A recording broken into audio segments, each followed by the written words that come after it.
Hello friends. मैंने मेरी channel में 11th-12th एनसीईआरटी फिजिक्स सब्जेक्ट में सारे वीडियोस चैप्टर वाइज जो प्लेलिस्ट है वो बना कर रखी है। उस प्लेलिस्ट में आपको टॉपिक वाइज वीडियोस मिल जाएंगे। प्लस 9th-10th एनसीईआरटी में जो साइंस सब्जेक्ट है उसमें जो फिजिक्स पोर्शन है उसके भी चैप्टर वाइज प्लेलिस्ट बना कर रखे हैं, राइट। सिमिलरली 9th-10th आईसीएसई में जो फिजिक्स सब्जेक्ट है उसमें भी मैंने टॉपिक वाइज वीडियोस बना कर रखे हैं। तो आप यहाँ पर मेरी चैनल में जाकर प्लेलिस्ट फाइंड करके अपना जो रिस्पेक्टिव चैप्टर है वो आप टॉपिक वाइज देख सकते हैं। प्लस आपको अगर वीडियोस अच्छे लगे तो आप लाइक कर सकते हो, उसको शेयर कर सकते हो और मेरी चैनल को सब्सक्राइब कीजिए। हेलो फ्रेंड्स, तो अगला क्वेश्चन है, hydrogen ion and singly ionized helium atom are accelerated from rest through the same potential differentiation. The ratio of final speeds of hydrogen and helium ions is close to. तो यहाँ पर hydrogen ion और singly ionized helium atom, singly ionize मतलब कि वो एक hydrogen जैसा ही एक एटम है, मतलब कि हीलियम मतलब कि 2 हीलियम 4 होता है, राइट।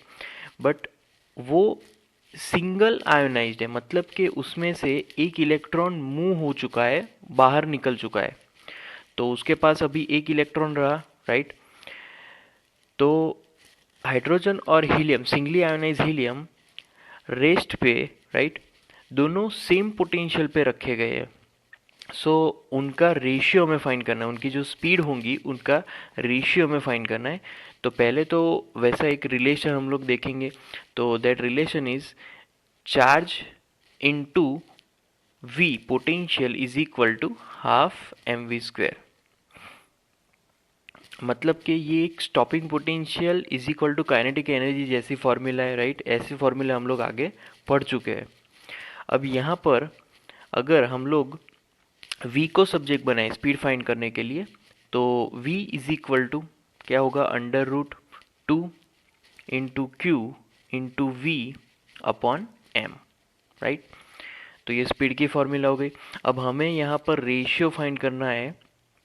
तो रेशियो फाइंड करने के लिए यहाँ पर पहले तो रिलेशन देख लेते कि v इज प्रोपोर्शनल टू क्या होगा,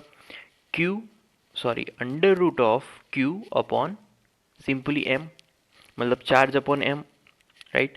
तो ये एक रिलेशन हुआ स्पीड, चार्ज और मास के बीच, क्योंकि यहाँ पर ये जो 2 है और कैपिटल V है ये कांस्टेंट टर्म्स है, तो वो प्रोपोर्शनलिटी में नेग्लेक्ट हो जाएंगे। अब मैं रेशियो लूँगा, फर्स्ट हाइड्रोजन आयन के लिए और दूसरा सिंगली आयोनाइज्ड हीलियम के लिए v1 upon v2 is equal to, now under root. अब देखेंगे यहाँ पर अब क्या होगा कि q1 upon m1 upon q2 upon m2, but यहाँ पर मल्टीप्लिकेशन में आ जाएगा m2 अपॉन q2, क्योंकि denominator to denominator goes to numerator, तो इसी वजह से m2 ऊपर चला जाएगा, राइट। अब इज इक्वल टू, अब यहाँ पर वैल्यूज हमें पुट करनी है। तो यहाँ पर Q1, अब Q1 मतलब क्या, हाइड्रोजन, राइट। तो हाइड्रोजन मतलब कि एक सिंगल इलेक्ट्रॉन होगा उसमें, अपॉन M1, वो भी मास भी यहाँ पर सिंगल होगा, राइट, इनटू M2। अब यहाँ पर जो हीलियम है 2 हीलियम 4 है, तो 4 टाइम्स मास हो जाएगा, 4 इंटू एम। एंड चार्ज तो हमने एक ही रखा है क्योंकि एक इलेक्ट्रॉन मूव हो चुका है, तो यहाँ पर ई आ जाएगा, राइट। तो E gets cancelled out, M gets cancelled out, root 4 का आंसर होगा 2। तो यहाँ पर 2 आंसर आया, तो 2/1 हम लोग लिख सकते हैं ऐसे ही। तो फोर्थ ऑप्शन मैच हो रहा है यहाँ पर, so that is our final answer. Next question में, two light waves having the same wavelength lambda in vacuum are in phase initially, then the first wave travels a path L1 through a medium of refractive index N1, while the second wave travels a path of length L2 through a medium of refractive index N2. After this, the phase difference between the two waves is, तो यहाँ पर दो waves है basically, दोनों की wavelength same है lambda, okay. पहली जो वेव है वो L1 जितना पाथ ट्रैवल कर रही है, उसका जो मतलब कि वो जो भी पाथ ट्रैवल हो रहा है वो एक पर्टिकुलर रिफ्रैक्टिव इंडेक्स वाले मीडियम में हो रहा है जिसका रिफ्रैक्टिव इंडेक्स है n1। दूसरी वेव है जिसका पाथ लेंथ l2 है और उसका रिफ्रैक्टिव इंडेक्स वो जिस मीडियम में प्रोपेगेट हो रही है उस मीडियम का रिफ्रैक्टिव इंडेक्स है n2, राइट। तो यहाँ पर दोनों के फेज डिफरेंस यहाँ पर फाइंड करने हैं, दोनों के बीच का फेज डिफरेंस, राइट। तो पहले तो पाथ डिफरेंस की अगर बात करें तो पाथ डिफरेंस की फॉर्मूला है delta P is equal to n1 L1 minus n2 L2। ये हो गई पाथ डिफरेंस। अब फेज डिफरेंस की फॉर्मूला है delta phi is equal to 2 pi upon lambda into delta P. अब डेल्टा पी को यहाँ पर फॉर्मूला में रखें, राइट। तो delta phi is equal to 2 pi upon lambda into bracket n1 L1 minus n2 L2, right. तो यहाँ पर थर्ड ऑप्शन मैच हो रहा है, right. So that is our final answer. Next question में a block of mass 1.9 kilogram is at rest at the edge of a table of height 1 meter.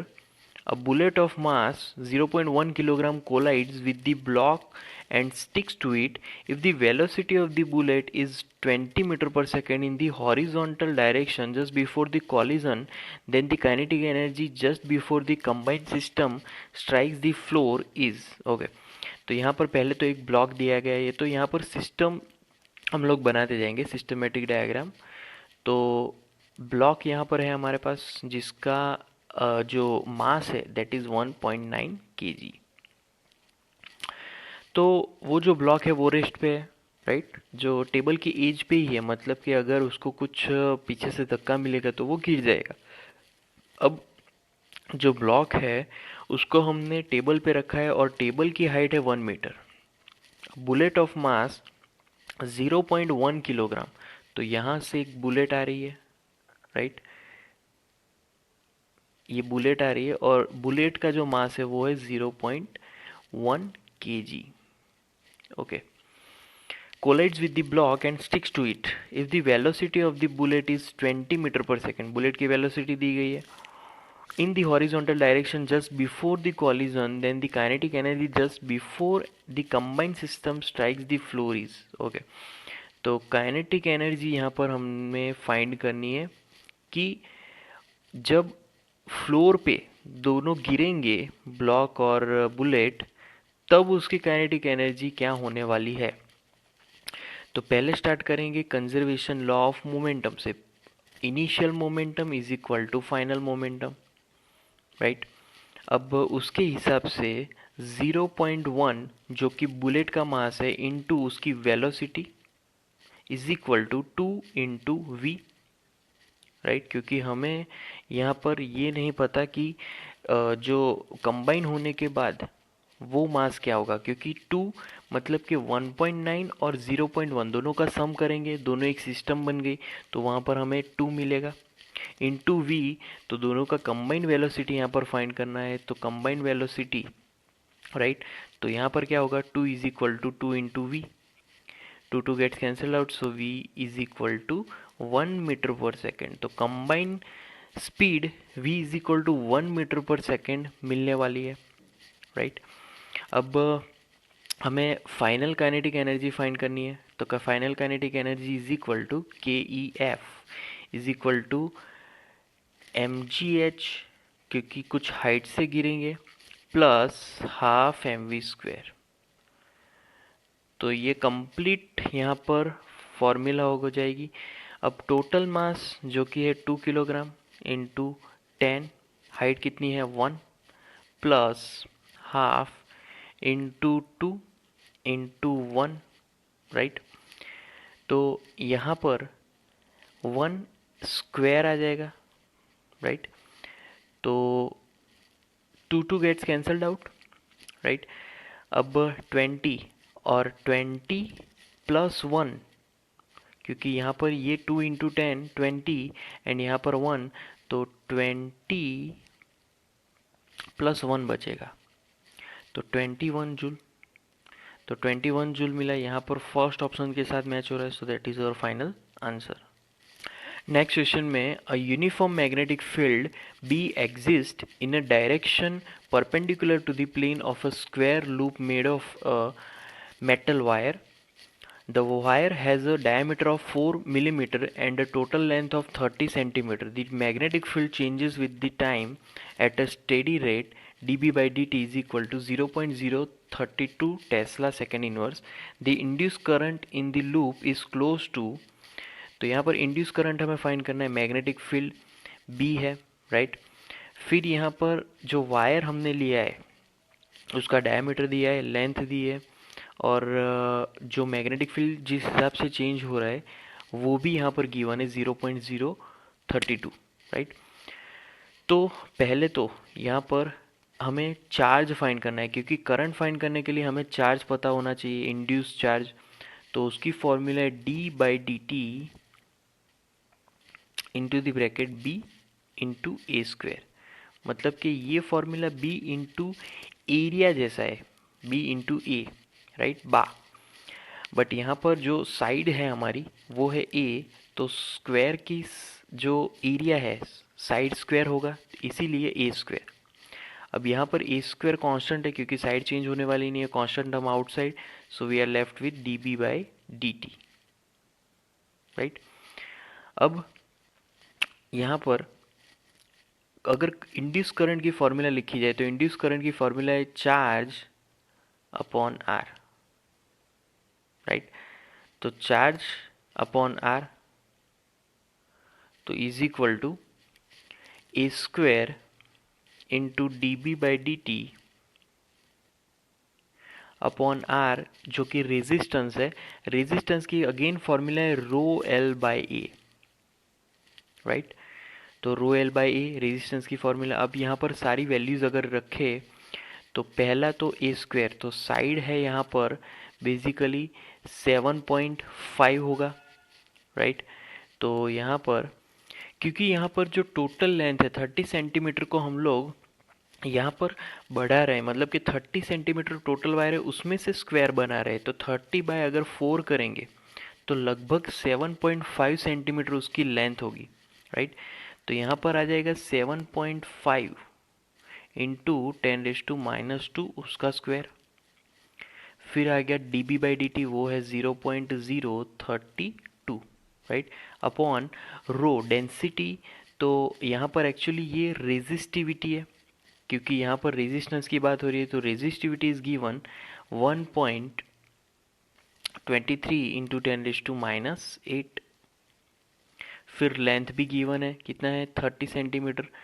तो यहाँ पर एक्चुअली जो उसका लेंथ होगा, टोटल लेंथ, तो वो होगा 30 अपॉन एरिया। अब यहाँ पर जो वायर है उसके एरिया की बात हो रही है, तो pi into diameter is given 4 mm, मतलब कि उसका रेडियस होगा 2 इंटू 10⁻³ और उसका भी यहाँ पर स्क्वायर होगा, पहले 3 उसका स्क्वायर, राइट। तो ये जो टर्म है डिनोमिनेटर टू डिनोमिनेटर, वो न्यूमरेटर में यहाँ पर मल्टीप्लाई होगी, यहाँ पर ऊपर जाएगी, राइट, डिनोमिनेटर वाली टर्म। और फिर after calculation we will get answer that is 0.61 ampere. तो हमारा आंसर होने वाला है थर्ड ऑप्शन। नेक्स्ट क्वेश्चन में, अ perfectly diamagnetic sphere has a small spherical cavity at its center which is filled with a paramagnetic substance. The whole system is placed in a uniform magnetic field vector B. Then the field inside the paramagnetic substance is, तो पहले तो हमारे पास एक diamagnetic material वाला sphere है, right, उसके अंदर एक कैविटी है। अब उस कैविटी के अंदर अगर पैरामैग्नेटिक सब्सटेंस को अगर रखे और फिर पूरे सिस्टम को एक एक्सटर्नल मैग्नेटिक फील्ड के अंदर रखना है, तो पैरामैग्नेटिक सब्सटेंस जो हमने अंदर रखा है उस पर क्या इफेक्ट होगा। मतलब ऑप्शन में है 0, much larger than B and parallel to B, ऐसे ऑप्शंस हमें दिए गए। तो जब कभी भी आप कोई डायमैग्नेटिक मटेरियल को एक्सटर्नल मैग्नेटिक फील्ड में रखोगे तो वहाँ पर रिपल्जन होगा, क्योंकि डायमैग्नेटिक मटेरियल कभी भी अपने अंदर में से मैग्नेटिक फील्ड को पास थ्रू नहीं होने देगा। तो भले ही आपने अंदर पैरामैग्नेटिक सब्सटेंस रखा है बट डायमैग्नेटिक उसको रिपेल कर देगा, तो वहाँ पर पैरामैग्नेटिक को कुछ भी इफेक्ट नहीं होने वाला है, तो यहाँ पर आंसर होगा 0। नेक्स्ट क्वेश्चन में concentric metallic hollow sphere radii r and 4r hold charges q1 and q2 respectively. Given that surface charge densities of the concentric spheres are equal, the potential difference v of r minus v of 4r is। तो यहाँ पर basically potential difference find करना है r distance पे और 4r distance पे, right. तो हमारे पास दो स्फीयर है बेसिकली, एक r रेडियस वाला और एक 4r रेडियस वाला, राइट। तो r रेडियस एंड 4r। तो पहले तो इलेक्ट्रिक फील्ड की फॉर्मूला से अगर स्टार्ट करें तो E इज इक्वल टू के Q1 upon R square, right. क्योंकि जो Q1 है वो सबसे कम रेडियस वाले स्फीयर का चार्ज है। अब अगर मैं पोटेंशियल डिफरेंस फाइंड करने की फॉर्मूला अगर रखूं तो delta V is equal to integration R to 4R तक, और यहाँ पर आ जाएगा E इंटू डी आर। तो is equal to integration R to 4R K Q1 upon R square into D R, right. अब कांस्टेंट टर्म आउटसाइड आ जाएगा तो के Q1 बाहर, integration 1 upon R square, right, 1 upon R square D into R. तो R to क्या होगा 4R, right, ये integration होगा। अब इज इक्वल टू के Q1। ओके, अब हम लोग इंटीग्रेशन करेंगे तो इंटीग्रेशन 1 अपॉन आर स्क्वायर, तो उसका इंटीग्रेशन होगा पावर प्लस 1, मतलब के r माइनस 1 अपॉन माइनस 1। अब अपर लिमिट लोअर लिमिट भी आ जाएगा, अपर लिमिट 4R है, राइट, तो वहाँ पर 4R और लोअर लिमिट R, ओके। तो इज इक्वल टू माइनस के Q1 ब्रैकेट, अब ये R माइनस 1 है मतलब कि 1 अपॉन R, तो 1 upon 4R, right, minus 1 upon R, upper limit minus lower limit. तो ये फॉर्मूला हो जाएगी। अब इसको कैलकुलेट करें तो यहाँ पर इज इक्वल टू माइनस के Q1, फिर से लिखे अगर फॉर्मूला तो 1 upon 4R minus 1 upon R, right. तो इज इक्वल टू माइनस के Q1, अब LC ले तो LC में 1 minus 4 upon 4R, okay. 1 minus 4 मतलब माइनस क्या होगा 3, तो minus 3 upon 4R, minus minus become plus, तो इज इक्वल टू 3 के Q1 अपॉन 4R। तो यहाँ पर कौन सा ऑप्शन मैच हो रहा है, ओके। यहाँ पर k को 4πε0 में भी कन्वर्ट करना है, राइट। तो 3Q1 अपॉन 4πε0, अब 4 इंटू 4 16 πε0 इंटू R, राइट। तो यहाँ पर फर्स्ट ऑप्शन मैच हो रहा है, so that is our final answer. Next question में which of the following will not be observe when a multimeter operating in a resistance measuring mode, probes connected across a component are just reversed, right. तो यहाँ पर options दिया गया है। तो पहला option है multimeter shows N equal deflection in both cases is for example before and after reversing the props if the chosen component is resistor, but multimeter सिर्फ डिफ्लेक्शन वही देगा जहाँ पर कैपेसिटर के साथ कनेक्ट किया गया होगा। वो रेजिस्टर के साथ कनेक्ट करेंगे तो वहाँ पर डिफ्लेक्शन नहीं दिखाएगा, क्योंकि वहाँ पर कोई चार्जेस नहीं है। अगर कैपेसिटर के साथ कनेक्ट करेंगे तो कैपेसिटर के पास स्टोर्ड चार्ज होते हैं, तो उसी की वजह से मल्टीमीटर वहाँ पर डिफ्लेक्शन बताएगा, राइट। ओके, फिर multimeter shows no deflection in both cases before and after reversing the probes if the chosen component is metal wire. Okay, metal wire के साथ कनेक्ट करेंगे. मेटल वायर के साथ फ्री इलेक्ट्रॉन्स होते हैं, but वो free electrons की जो डायरेक्शन होती है वो रैंडम होती है.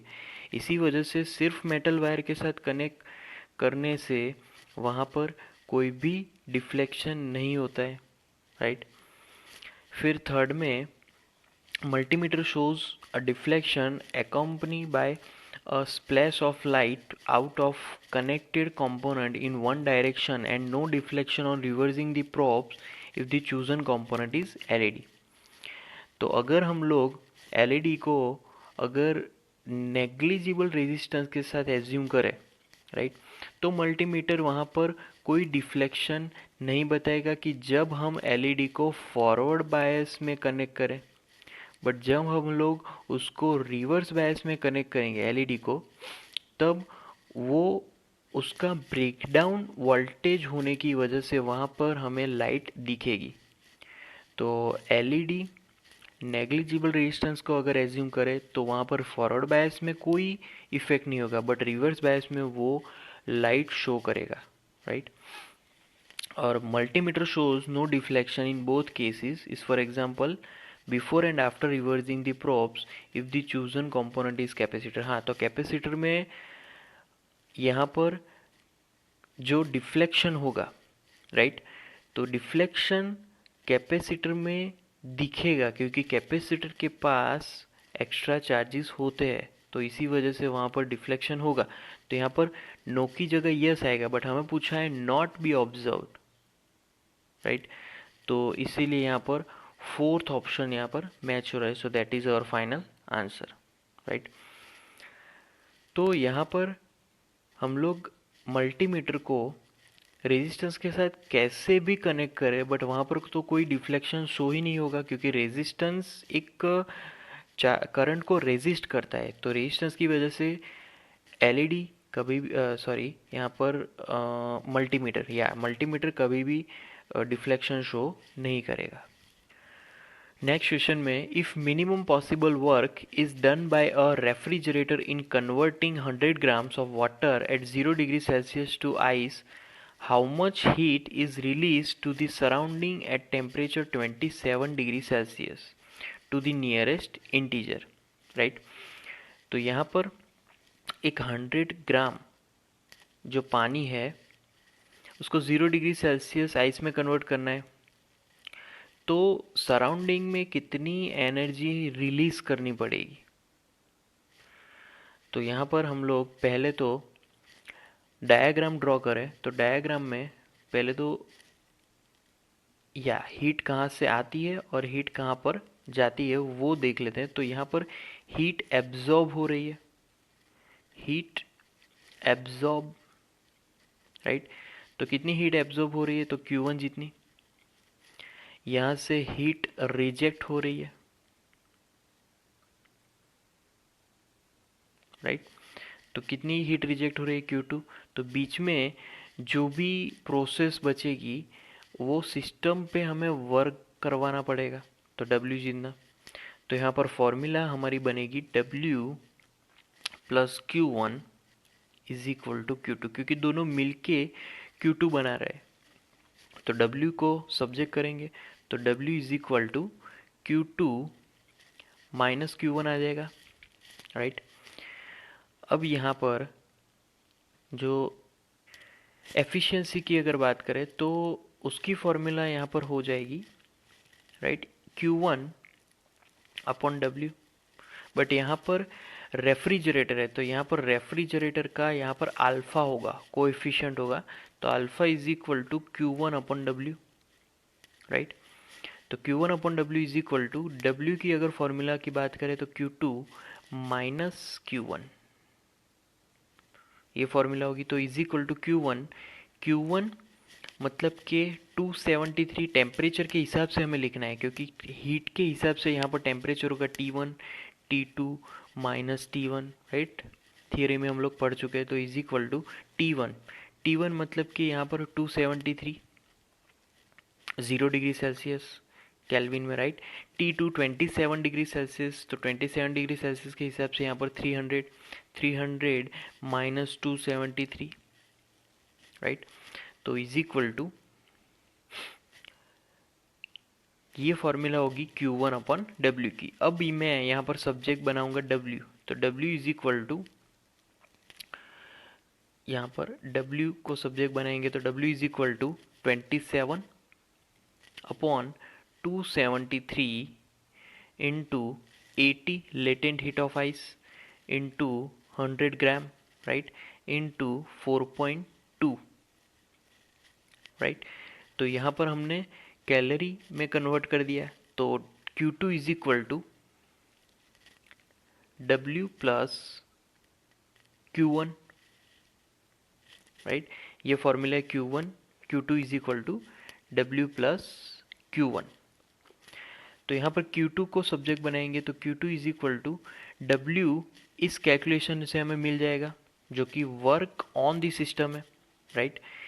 Q1, तो Q1 मतलब कि 80 इंटू 100, वो एक हीट एनर्जी है, तो W एज इट इज़। और Q1 की अगर फॉर्मूला लिखो, क्योंकि W आप यहाँ पर फाइंड कर सकते हैं, ये हमारे पास जो कैलकुलेशन है उस पे से। और Q1 तो वो है 80 latent heat into amount of water 100 into 4.2 calorie में, राइट। तो यहाँ से Q2 भी हम फाइंड कर सकते हैं क्योंकि हमारे पास W भी है और Q1 भी है, राइट।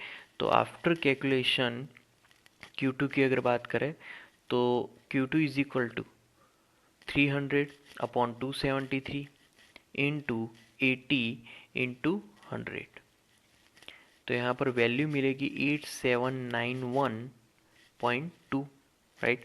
अब हमें यहाँ पर सिर्फ इंटीजर ध्यान में रखना है, तो 8791, तो ये हमारी वैल्यू होगी, ये हमारा आंसर होगा, राइट, Q2। नेक्स्ट क्वेश्चन में, a block starts moving up an incline plane of inclination 30 degree with an initial velocity of VO.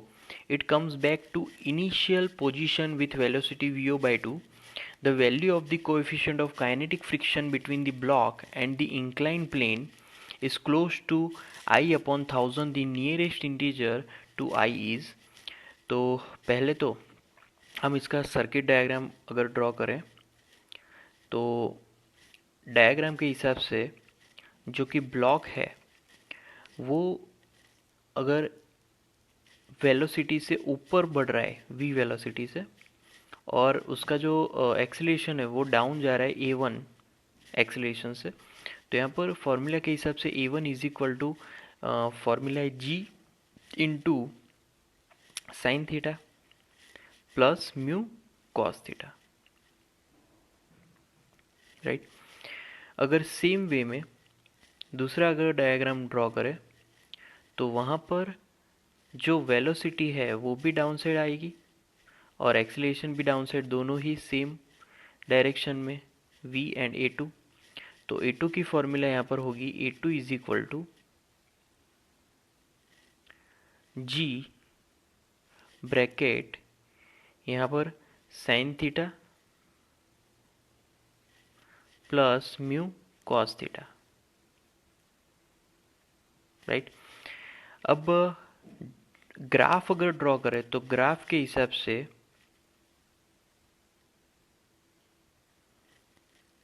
हमारा जो ग्राफ होगा वो कुछ ऐसा मिलने वाला है, राइट।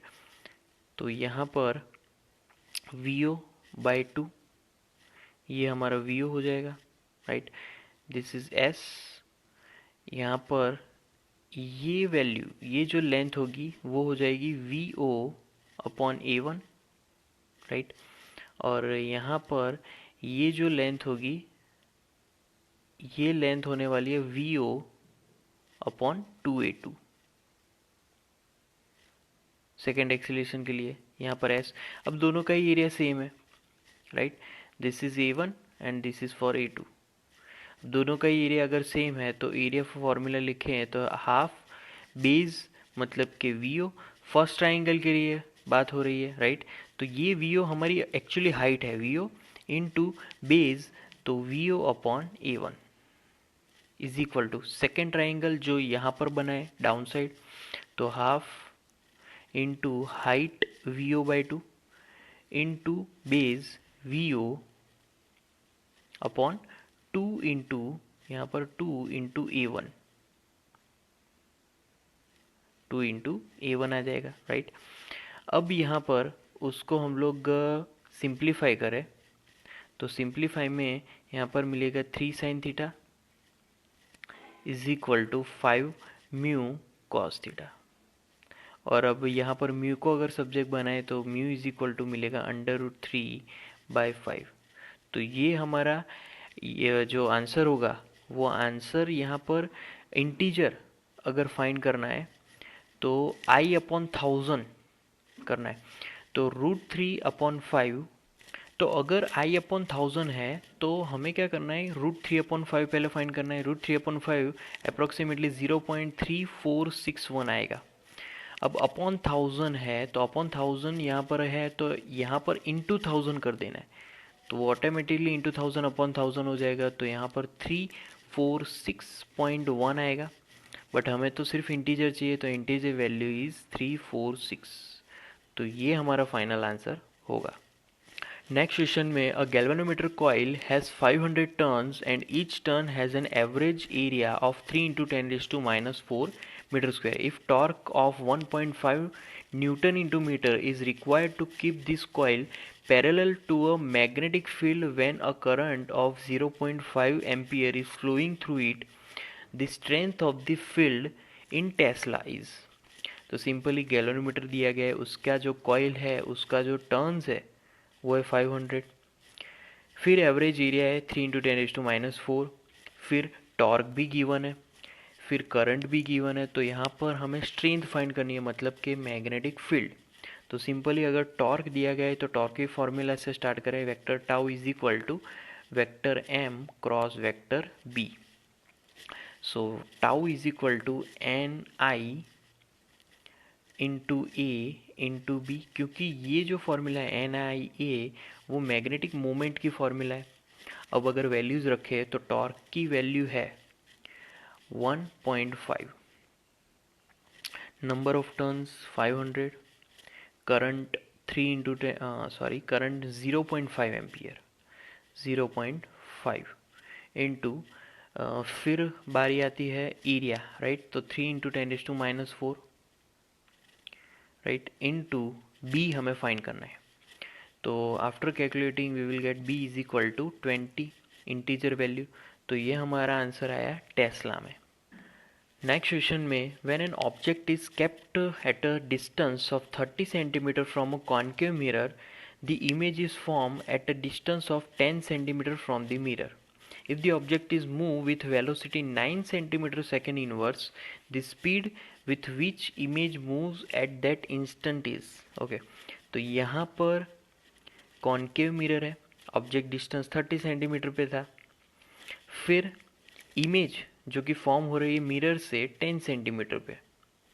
अब ऑब्जेक्ट को हम लोग मूव करवा रहे हैं 9 सेंटीमीटर सेकेंड इनवर्स, राइट। तो इमेज हमें फाइंड करनी है कि कितनी स्पीड पे होगा। तो जब कभी भी ऑब्जेक्ट को अगर हम मूव करवा रहे हैं तो उसके अकॉर्डिंग इमेज कितनी स्पीड से मूव होगी उसकी एक पर्टिकुलर फॉर्मूला है, आपको याद रख लेनी है, dv/dt। अब यहाँ पर dv/dt जो है उसको हमें मॉड ले लेना है, उसकी फॉर्मूला है mod of V square upon 4 square mod of du/dt। अब पहले समझते हैं मॉड ऑफ dv/dt मतलब कि इमेज की स्पीड, राइट। यहाँ पर v मतलब कि image speed in upon 4 square, du/dt मतलब के ऑब्जेक्ट के अकॉर्डिंग, राइट। अब यहाँ पर इमेज का जो डिस्टेंस है वो गिवन है, तो यहाँ पर इमेज डिस्टेंस है ये v, क्योंकि हम लोग डिस्टेंस को v और u में यहाँ पर सिंबलाइज करते हैं। तो ये इमेज डिस्टेंस है, तो वहाँ पर आ जाएगा 10 अपॉन नीचे u है यहाँ पर, एक्चुअली सॉरी यहाँ पर u है तो वो है 30, राइट। तो 10/30 उनका square into du/dt is given 9, right. तो यहाँ पर आ जाएगा 9, ओके। तो इज इक्वल टू 100/30, तो 30 900, राइट, इंटू 9, सो कैंसल, 9 9 ज़ा 1, सो यहाँ पर आंसर है 1 सेंटीमीटर पर सेकेंड। तो जो इमेज होगी वो 1 सेंटीमीटर पर सेकेंड के हिसाब से मूव होगी। नेक्स्ट क्वेश्चन में, and massless equilateral triangle EFG of side A has 3 particles of mass m situated at its vertices. The moment of inertia of the system about the line EX perpendicular to EG in the plane of EFG is n/20 ma square, where n is an integer. The value of n is, okay। तो पहले तो यहाँ पर अगर यहाँ पर एक line draw करो तो यहाँ से जो डिस्टेंस होगा वो e/2 होगा, राइट, हाफ डिस्टेंस होने वाला है। अब मोमेंट ऑफ इनर्शिया, तो I इज इक्वल टू, अब E के ही हिसाब से मोमेंट ऑफ इनर्शिया तो ज़ीरो हो गया क्योंकि कोई डिस्टेंस नहीं है, plus m into a/2 whole square, क्योंकि F के हिसाब से तो वो हाफ डिस्टेंस पे था इसीलिए, और G पे according to this line G पे मिलने वाला है m into a square, right.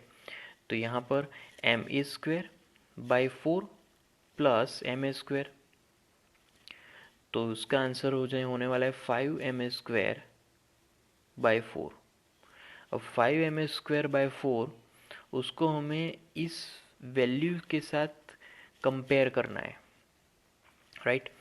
तो उस वैल्यू के साथ कंपेयर करना है और n को फाइंड करना है, तो कंपेरिजन कर लेते हैं। 5ma²/4 is equal to n into ma²/20, okay. ma² gets cancelled, n को सब्जेक्ट बनाए, तो 5 इंटू 20 100/4, तो 4 25 ज़ा, राइट।